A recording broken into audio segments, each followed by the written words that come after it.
Abbott walked into that hearing confident, but he had no idea Crockett was about to flip the entire narrative on him. It happened in seconds, not minutes, not gradually, seconds. Before the room could even settle, before the shuffling of papers stopped, before the audience fully registered what was happening, Jasmine Crockett leaned forward, calm and steady, as if she had been waiting for this moment the entire hearing. She locked eyes with Governor Greg Abbott, not aggressively, not dramatically, but with a quiet confidence that somehow felt louder than any shouting ever could. And then she delivered the line that would explode across social media within minutes. Governor, Texans elected you to protect them, not to impress Donald Trump. So why does every decision you make look like a campaign audition for Mar-a-Lago? The sentence landed like a punch the room didn't see coming. Everything stopped. The low murmurs died instantly, almost sucked out of the air. The officials sitting behind Abbott stiffened like statues. A few people shifted in their seats, unsure whether to look at Abbott, at Crockett, or straight ahead to avoid becoming part of the moment. And then the inevitable reaction. Reporters froze mid-keystroke.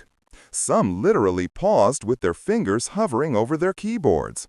Others raised their phones higher, knowing they were capturing something that would blow up the internet.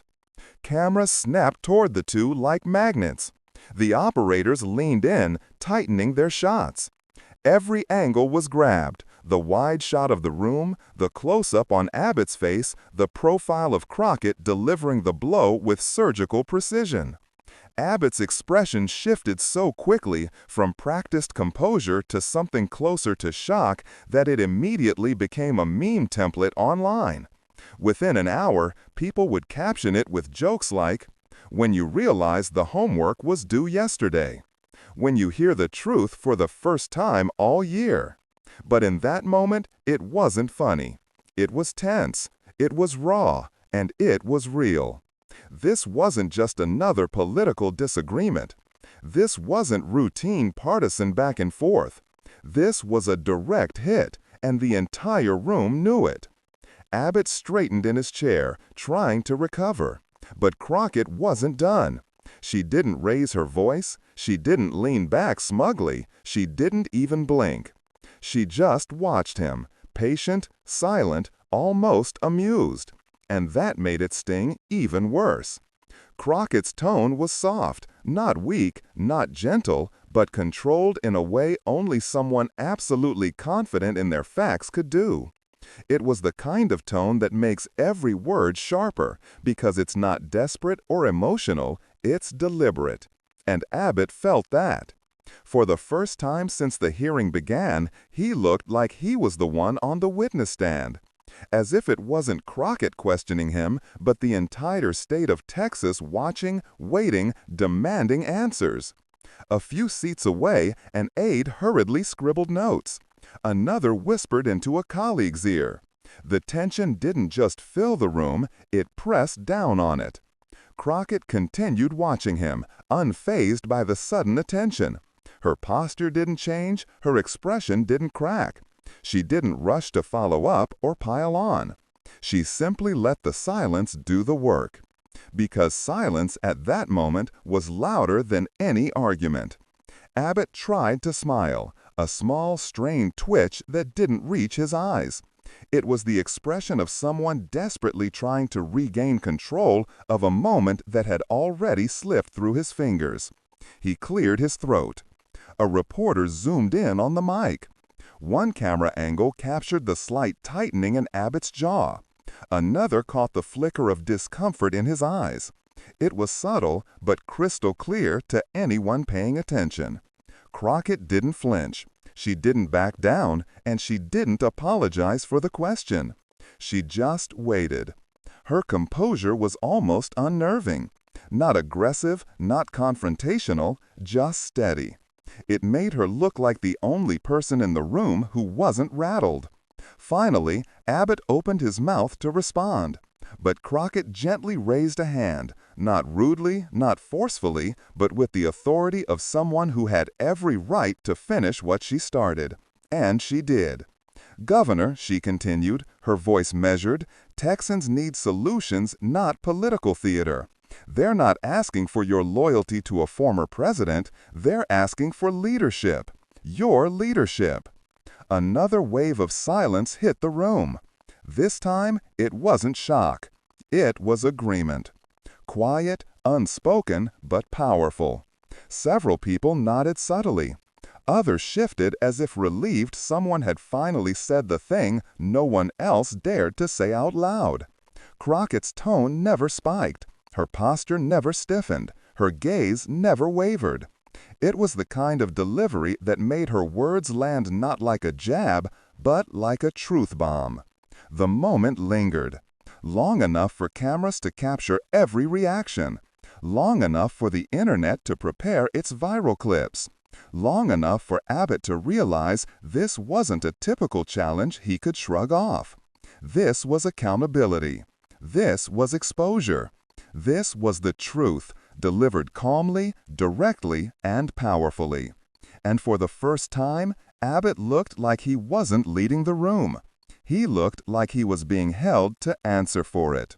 A moment that began in seconds, will be replayed for years. The tension had been simmering for months. Not quietly, but like a pressure cooker everyone in Texas could hear hissing. Communities were struggling, families were overwhelmed, businesses were barely holding on. And each time people looked toward Austin for leadership, they saw distraction, deflection, headlines about national politics, not Texas problems. Texans were dealing with real, immediate, painful issues.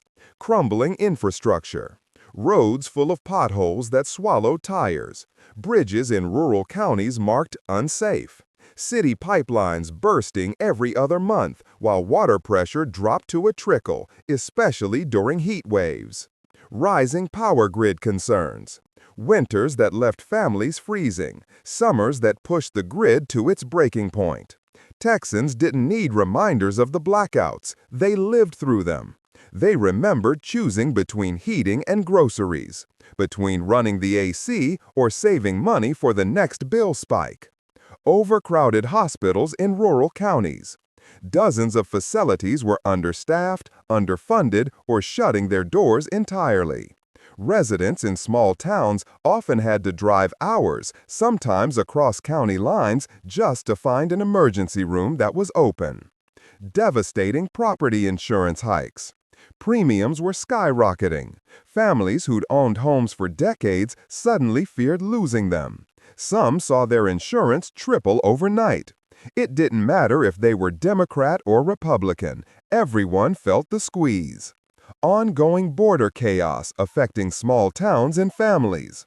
Border communities felt abandoned. Local leaders begged for smarter coordination. Law enforcement asked for resources. Families wanted real solutions, not photo ops, not speeches, not political grandstanding. But every time voters expected Governor Greg Abbott to step forward with practical, Texas-focused solutions, he seemed more focused on aligning himself with Donald Trump. He wasn't hiding it. Rallies here. Abbott appeared on stages out of state, hyping national talking points, while Texas mayors waited weeks for scheduled meetings. Phone calls there. Leaked reports hinted at frequent, lengthy conversations with Trump's inner circle, far more than he held with Texas county leaders. Photo ops. Cameras always seemed to catch him shaking hands with Trump allies, smiling next to political influencers, or staging dramatic scenes at the border that critics labeled expensive theater. Statements echoing Trump's talking points word for word. Sometimes, press releases sounded so similar that journalists joked Abbott had hired Trump's speechwriter. Critics said Abbott had turned the governor's office into a Trump booster club. Supporters insisted he was defending conservative values. But ordinary Texans? People working 2 jobs, families overwhelmed by rising prices, farmers fighting droughts and water shortages, small businesses navigating unpredictable markets. They felt abandoned. They felt unheard. They felt like they were watching their governor campaign for someone else instead of fighting for them. And Jasmine Crockett had watched this pattern long enough. As a representative, she'd heard parents, teachers, small-town sheriffs, everyone express the same frustration. Texas leaders were playing national politics while communities struggled to survive. So when the new policy hearing began that day, Crockett walked in not just prepared, but laser-focused. Abbott, meanwhile, entered the room confident, perhaps too confident. He had talking points neatly printed on glossy sheets. He had charts with bold colors and dramatic labels. He had rehearsed answers, the kind designed for TV clips, not serious accountability. He greeted the panel with a practiced smile, straightened his jacket, adjusted the microphone like someone who expected applause, not interrogation. He believed he was ready. But what he didn't expect was Crockett's strategy. See, most lawmakers would get into arguments about numbers, charts, and technicalities, the kind of debates Abbott could dance around with rehearsed lines. But Crockett didn't come to debate policy details. She came to challenge the core of his leadership, the motive behind his decisions. She knew something Abbott didn't. When you question a person's priorities, you strike deeper than any policy argument ever could. So, instead of opening with statistics or budget concerns, Crockett watched him, patient, silent, analyzing every move. Abbott began his speech with confidence, highlighting his achievements, boasting about bold decisions, and praising his own leadership like a candidate rehearsing for a national audience. Crockett let him talk. She didn't interrupt. She didn't roll her eyes. She didn't react. And that unnerved him more than anything. When he finished, he looked around the room expecting nods of approval. He didn't get them. He got Jasmine Crockett clearing her throat, softly but unmistakably signaling that his moment was over and hers had begun. She leaned forward, not aggressively, not angrily, but with the precision of someone about to expose something the public deserved to hear. "Governor," she said, "before we discuss policies, let's discuss priorities." Abbott blinked, surprised. He wasn't used to this angle. Crockett continued, "Texans came to you with real problems, but instead of facing them, you've been busy aligning yourself with Donald Trump." She listed the rallies, the phone calls, the photo ops, the statements that echoed Trump more than Texas reality. Each point struck sharper than the last. Abbott shifted in his chair. Because Crockett wasn't arguing about legislation, she was shining a spotlight on the decisions behind his decisions, the choices he made when no cameras were supposed to be watching. And Abbott knew this was the one argument he didn't have a rehearsed answer for. Crockett had gone straight for the truth. Not the surface-level explanation, not the political spin, not the talking points, but the motive. And Abbott, for the first time in months, had no idea how to respond. When Crockett finally took the mic, she didn't start with anger. She didn't start with accusations. She didn't start with the fiery tone people often expect in political clashes.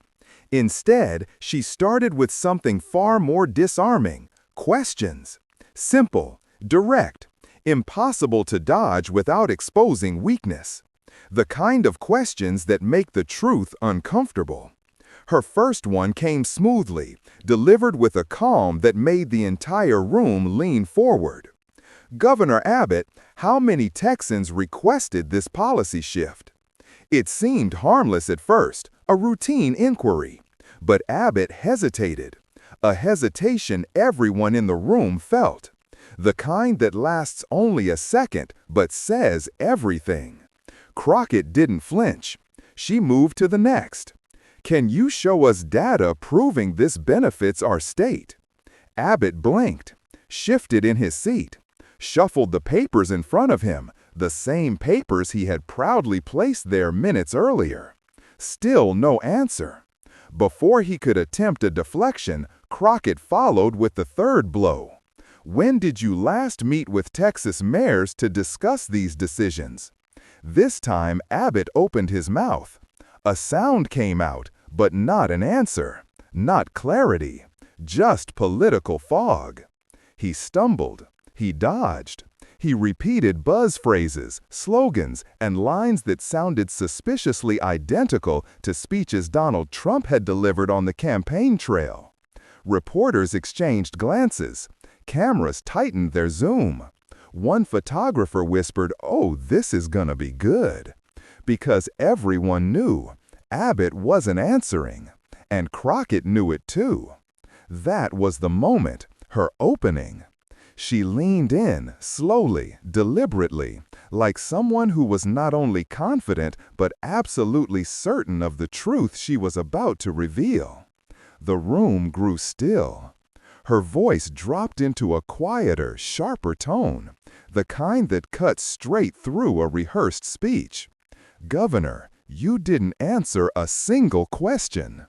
The words hung in the air. People froze. Even Abbott felt the shift. He straightened his back, bracing himself. Crockett continued, "So let me ask this more directly. Who are you really working for? The people of Texas or Donald Trump?" A sharp gasp rolled across the room. Not a dramatic movie gasp, but a real collective inhale. The kind that happens when a truth everyone sensed but no one dared to speak finally gets said out loud. Abbott tried to laugh it off. A small, awkward chuckle escaped him, clearly forced. He glanced around, hoping someone would soften the blow with a sympathetic smile. No one did. Crockett wasn't done.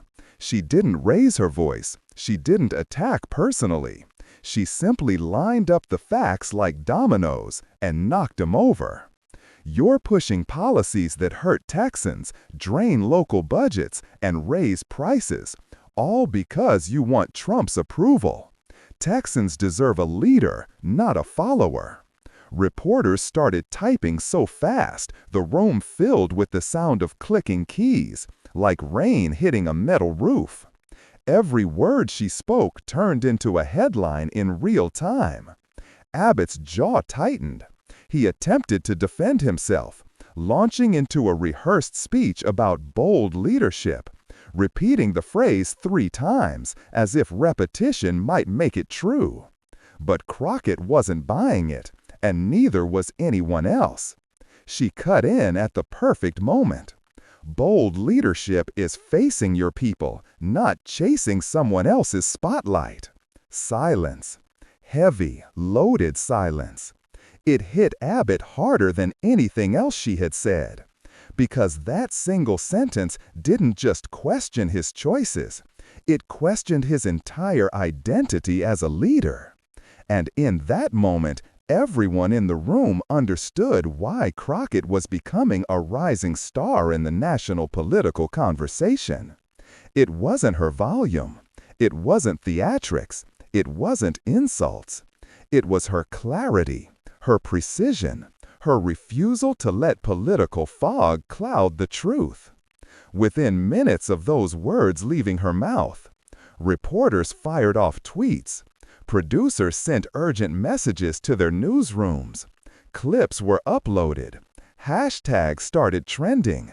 And that line, "Bold leadership is facing your people, not chasing someone else's spotlight," became the headline across multiple platforms within hours.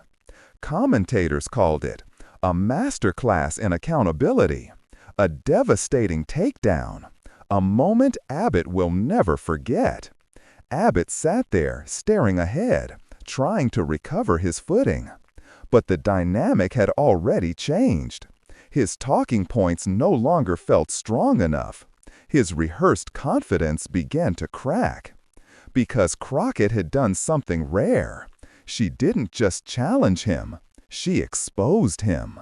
Not with anger, not with theatrics, but with truth, delivered so sharply, so cleanly, that the room and the internet felt the impact instantly.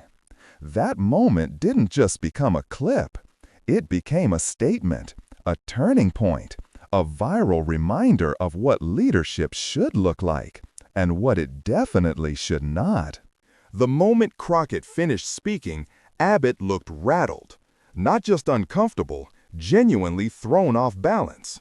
His face tightened, his eyes darted toward his advisors, and for the first time during the entire hearing, he looked like a man who had lost control of the room.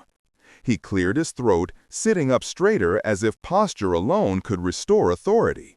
And then, right on cue, he began shifting the narrative, a tactic so predictable that even reporters mouthed the words along with him. First, he blamed Washington. He talked about federal failures and D.C. incompetence, trying to redirect attention thousands of miles away. Then he blamed Democrats. He suggested they were politicizing issues, even though the issues he listed were the same ones Texas families had been shouting about for years. Finally, he blamed the media. He accused journalists of twisting his policies and spreading misinformation, which made several reporters raise their eyebrows because Crockett had simply asked for data and he still hadn't provided any. But Crockett? She wasn't letting him slide. Not this time. Not after months of watching Texans struggle while their governor attended rallies and posed for cameras. She reached beside her and pulled out a neatly stapled packet. Not flashy, not dramatic, just a simple stack of hard facts. Statistics, numbers, reports from Texas communities that had been pleading for state support. She held up the list, and the room went still. "Governor," she said calmly, "this is what Texans were dealing with while you were busy attending Trump events." Abbott shifted again. His fingers tapped the table. A subtle sign, but one the cameras caught perfectly. Crockett began reading from the list. Counties without funding for emergency responders. She cited one that had only 2 functioning ambulances for an entire region, forcing families to wait nearly an hour for help. Towns running out of water filtration resources. She listed communities where brown water came out of the faucet and children were told not to drink from home taps. Rural hospitals closing, one after another, dozens across the state. People dying because the nearest ER was more than 60 miles away. Schools short on teachers and safety equipment. Districts begging for funding, cutting programs, and dealing with overcrowded classrooms while state resources were redirected into political stunts. Each number hit harder than the last. Each statistic was a reminder not of policy but of people. People Abbott was supposed to serve. People who had watched him prioritize national headlines over local emergencies. And Abbott's team felt the impact immediately. His communications director stopped smiling. Another aide leaned in and whispered frantically into Abbott's ear. Another began tapping rapidly on their phone, likely trying to control the incoming wave of online reactions. But Crockett wasn't done. She lowered the papers, folded her hands, and delivered the knockout line that would echo across Texas by nightfall. Texans asked for help. You gave them speeches. Trump asked for loyalty, and you delivered it. There was a pause, heavy, sharp, electrifying. Reporters looked at each other like they had just witnessed history. Cameras zoomed in so tightly on Abbott's face that every micro-expression, every twitch, every swallow was captured forever. And then it began. Within minutes, clips hit Twitter. Journalists uploaded 10-second snippets that exploded into thousands of retweets. TikTok edits went viral. Creators added dramatic music, zoom effects, and captions like "Crockett versus Abbott, instant KO." News anchors replayed Crockett's words on loop. Every network ran a breaking news banner.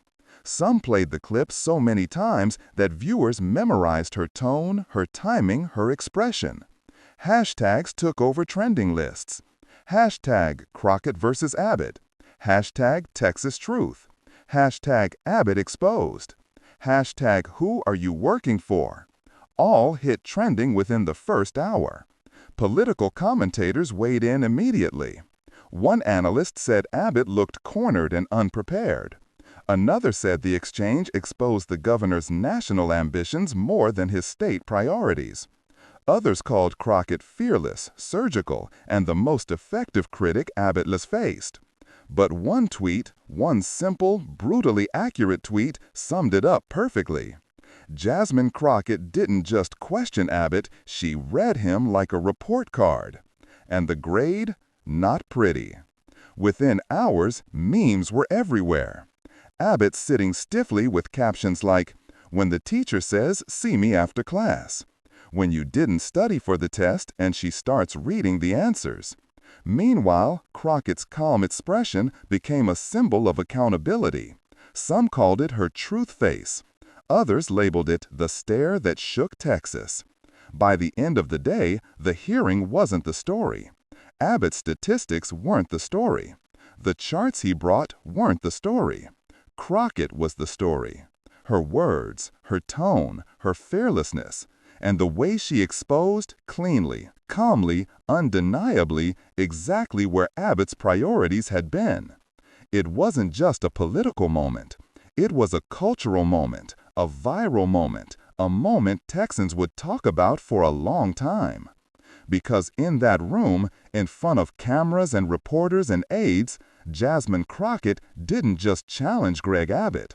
She held him accountable, and the world watched it happen in real time. Abbott didn't say a word as the hearing wrapped up. The gavel fell, chairs shuffled, and staffers rushed around him like a wall of moving metal, all trying desperately to shield him from the storm they knew was waiting outside. His face was tight, jaw locked, eyes avoiding every camera pointed his way. He walked out stiff, almost rigid, as though every step was weighed down by the moment he couldn't take back. Reporters swarmed instantly, shouting questions that cut straight to the heart of the exchange. "Governor, do you stand by your statement? Governor, did Representative Crockett expose a conflict in your position? Governor, are you prioritizing Trump over Texans?" His team didn't let him answer. They didn't dare. They pushed forward, forming a barrier, herding him out of the room while cameras flashed like lightning against the walls. It was the image of retreat, the kind politicians dread and the internet loves. Meanwhile, on the opposite side of the hall, Jasmine Crockett emerged with a complete opposite energy. No rush, no panic, no stiff silence. Just calm, steady confidence, the kind that only comes from knowing you didn't just win an argument, you shifted the entire narrative. Crockett walked out as if she were stepping into fresh air after closing a chapter she already knew would go viral. Her expression wasn't triumphant, but measured, controlled, almost amused. She didn't raise her voice earlier, she didn't have to, and she wasn't raising it now. That composure was the power, that composure was the headline. As she moved through the hallway, people began gathering around her. Staffers, observers, local activists, and everyday Texans who had followed the hearing closely. Some were emotional, others were fired up, but the message among them was the same. Someone had finally said what everyone else was afraid to voice. One woman pushed through the small crowd, her voice trembling but determined. "Texas needs someone who actually fights for us," she said. Crockett paused. She looked at the woman with genuine sincerity, not the performative kind politicians often give for the cameras, but the real kind, the kind that makes people feel seen. "This isn't about me," she replied softly but firmly. "It's about making sure Texans aren't forgotten in the shadows of someone else's political ambition." The moment was simple, but powerful. That single line, 12 seconds long, became the final clip of the viral video that would soon sweep across YouTube, Twitter, TikTok, and Instagram. Within minutes, accounts ranging from independent journalists to political commentators to meme makers were posting it with captions like, "She said what everyone was thinking." Abbott walked in with confidence and walked out exposed. Crockett didn't raise her voice, she raised the truth. The clip spread faster than Abbott's team could try to spin it. In an age where perception moves at the speed of Wi-Fi, Crockett wasn't just trending, she was shaping the national conversation. Commentary exploded, live streams went up, reaction videos poured in. Podcasts paused mid-episode just to talk about her line. People replayed the moment she calmly questioned Abbott's priorities. They slowed down his expression. They zoomed in on the reaction from the audience behind him. They analyzed every second of the exchange like it was a championship game-winning play. The narrative wasn't vague. It wasn't ambiguous. It wasn't complicated. It was crystal clear. Jasmine Crockett didn't just confront Greg Abbott. She cornered him, she exposed him, and she did it without raising her voice. For the first time, Abbott wasn't the governor in charge of the message. He was the one on the defensive, the one being questioned, the one who looked like he had more to explain than to enforce. And the title of the clip that captured it all? Moment Jasmine Crockett shamed Greg Abbott for choosing Trump over Texans. It wasn't just a title, it was a statement. A verdict, a mirror held up to the political reality Texans have been living under for years. Even people outside Texas began sharing the moment, calling it one of the clearest examples of a leader calling out political loyalty disguised as policy. Others pointed out how refreshing it was to see someone confront the issue head-on, without theatrics, without shouting, and without backing down.